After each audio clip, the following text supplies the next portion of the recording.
Hello, I'm Refashionista Sheri, and this hoodie is just way too cropped for my liking. It is not comfortable to have it just sit right below what it's supposed to be, you know, helping to cover and keep warm. So I've been trying to think, what can I do with this to make it, you know, that wearable for my own little self here. And I'm not a big fan of hoodies, actually.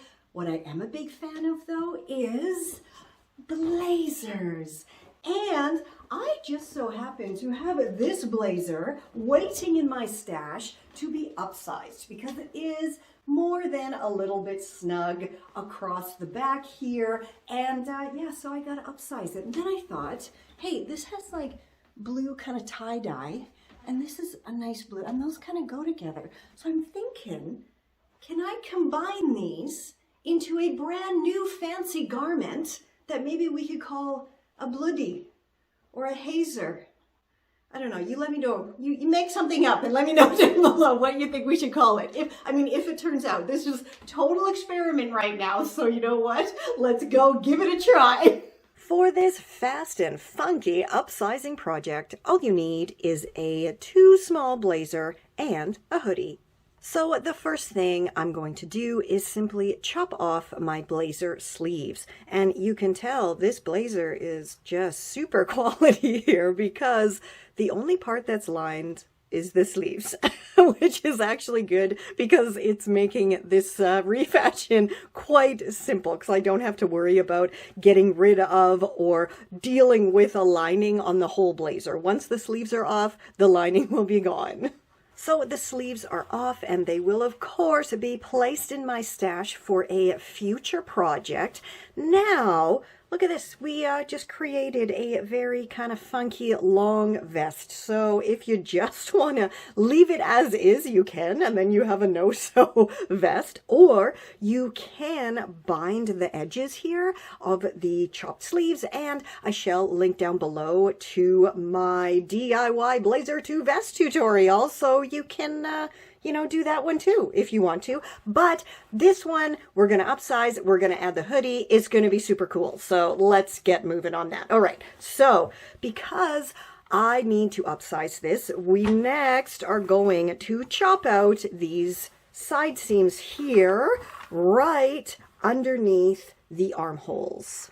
Okay, so my blazer is all chopped up now, and don't forget that at the end of the video, I am starting a new little kind of mini series called, let's call it Troll Time, where I'm going to be responding to the best of the worst comments I receive, and it should be hilarious fun, so be sure to stick around to the end for that. All right, let's move on now, and we got the blazer chopped. Now it's time to cut up the hoodie. So for this, I'm just going to chop off the sleeves and chop off the hood, and then we're going to have all the parts we need to put it all back together. So because I was going to need some rectangles of fabric, I went ahead and chopped all of the seams off of the body of the hoodie as well. So I've grabbed my blazer once again, and I have it laid flat with the chopped sides, you know, very visible here.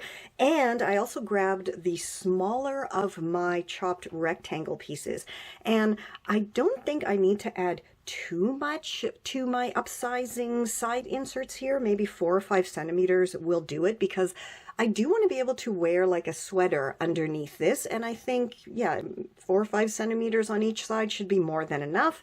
So I'm just gonna put this along the edge of one of my chopped sides so I can get the length I need, and then chop out 2 pieces with my perfect length and width. Okay, so I have my pieces chopped. Now I'm going to put one on one side of my blazer with the right sides facing, and then go stitch that together. Then flip it around, do the same thing on the chopped back side, and then repeat the whole process on the other side of the blazer with the other chopped insert piece. So the sides are done and upsized, and I have so much more space in here. It is fantastic. I can totally wear like a turtleneck under this. Now let's go. I just love that. Oh, sorry. Looks so cool. Let's go put on the sleeves on the hood.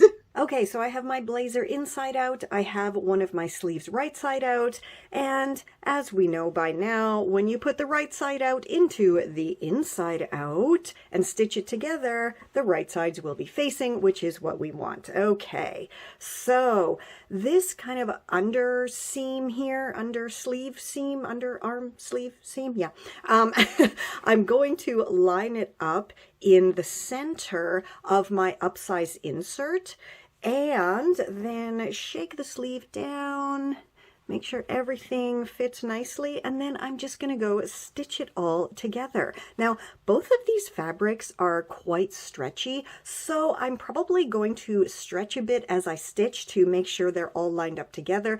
If you have fabrics that don't have any stretch and you're finding maybe the sleeve is a bit too wide, I shall link down below to my DIY sleeve playlist where I show you all the different ways you can do like pin tucks and everything to make everything, you know, fit together nicely. So yeah, let's go stitch this together and then repeat on the other side. Okay, the sleeves are on, the sides are upsized. Now it's time to reattach the hood, and I think this is just going to be pretty easy here. I'm just going to line up, look at this, you can see where the tag was here and the tag on the blazer, so I'm going to use that as a guide for my kind of center seam area. And whoops, of course, flip up the collar because we want the hood to be inside the collar. And right. And then I'm just going to go and carefully stitch the hood on. Okay, so I just want to show you how I pinned my hoodie onto my blazer, just in case you run into the same problem that I did. So my hoodie was a little bit too long to go from side notch to side notch here on the collar. So what I did is I first pinned each side to the side notch area, and then I simply added a pin tuck here and a pin tuck here and kept the back of the hoodie totally straight. So now I can go stitch it on. Okay, the hood is on and it actually worked and it looks totally awesome. And I also then went a step further because I am me, and I did my favorite thing to the sleeves and I added some very cool bells with the bits of fabric I had left over. So now let's go try it on and style it up. You guys, what a triumph. Again, here I am, totally at a loss for words because this came out once again. I know I say this all the time, but it really did come out so much better than I thought it would in my head, especially because of the cool bell sleeves and because I attached them to the original cuffs. They're like cinched in here, so it makes them super belly. And of course, it's lovely and upsized, and the hood, the hood is magnificent, and I can even still use the drawstrings on the hood. So wow, I don't even know. Sometimes, well, all the time really, I shock myself.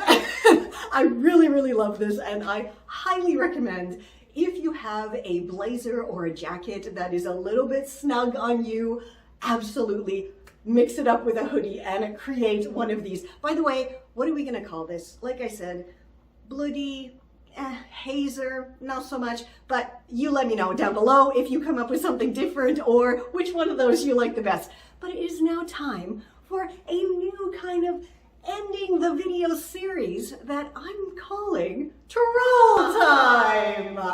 So welcome to my cozy little corner here, and this is my awesome vintage thrifted chair that I fixed. I shall link the tutorial down below for you guys. Anyway, let's get on with Troll Time. And for the first installment, I have 2 fabulous comments about my tattoos. Now the first one, I've written them down. So the first one, let's see, comes from Phil. And Phil says, "Next tattoo I get will be an L on my forehead for loser." Now, I don't think Phil meant this to be telling us what his next tattoo will be. I think he meant it to be over the top sarcastic, like I was saying I would get an L on my forehead, which I won't. But thank you, Phil, for kind of self-burning, self-owning yourself and letting everyone know basically that you are in fact the loser. Anyway, okay. So next one is from Sharon. And Sharon says, get rid of the tats. Disruptive. Well, sorry to say, Sharon, I will not be getting rid of my tattoos.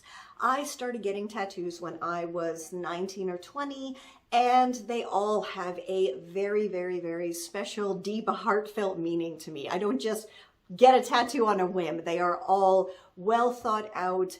I designed them myself, and you know, they cost a little bit of money to get as well. So I do tend to have to save up for them, and I don't just get them every single year. I get them to commemorate something special that happens in my life, and it is my own personal artistic expression. And I don't think it's fair that people think they can go online or anywhere and tell people, you know, how to live or what to do with their own bodies. And I have a feeling that neither Phil nor Sharon would have come up and said these things to me if they just saw me in the supermarket, for example. And I think that's always a good rule of thumb, is like, if you wouldn't say this to someone in person, genuinely go up to a stranger and scream these things in their faces, because they're always capitalized and exclamation marks. I mean, you're screaming, right? You're screaming. Then don't do it online. I mean, like, first of all, how dare you? And second of all, what the hell? Anyway, I actually have an interesting story behind my thumb tattoos here. And these ones, I never really thought I would get any tattoos done on my hands. But a few years after I started my channel, I started getting messages from people saying, hey, I saw your video, but not you, on this other site. And it was more than one site that was doing this. And what they were doing was stealing my videos and just using the tutorial part where it's just hands, and they would make a new intro, make a new outro, and do new narration over it. But it was my video, it was my hands, but lady hands are lady hands, right? And without my face in it, who knows? So when it came time that I thought, hey, I'm gonna get another tattoo, I went ahead and I got my daughter's birth month flower and my birth month flower, and see if I can show you this. When I put them together, they actually match and the stems intertwine. So this again is a very special tattoo. And you know what? Since I've done my thumb tattoos, no one has stolen my videos, because it's pretty easy to prove that they're my videos, and you can't just zoom in and chop the video at my wrist anymore and just say, hey, it's random lady hands. So there's kind of an interesting little factoid for you. But yeah, I hope you enjoyed this first edition of Troll Time. And remember to stick around to the end of my videos, or, you know, just click in the timestamps below if you want to see more of these, because I'm going to start doing this at the end of all of my videos. And as I always say, have a scroll around my channel, visit my site, my blog, my courses, my ebooks, everything else. And yeah, go make yourself a bloody or a hazer. And be sure to join my Gone Thrifting group so you can share your makes with me. I love seeing your versions of my tutorials. I love it so much. And yeah, until next time, stay safe, stay well, and I'll catch ya on the zigzag. Look at all those cool tattoos there. Woo, woo. Look at that. They're all so meaningful, so wonderful. Yay! This is Confessions of a Refashionista.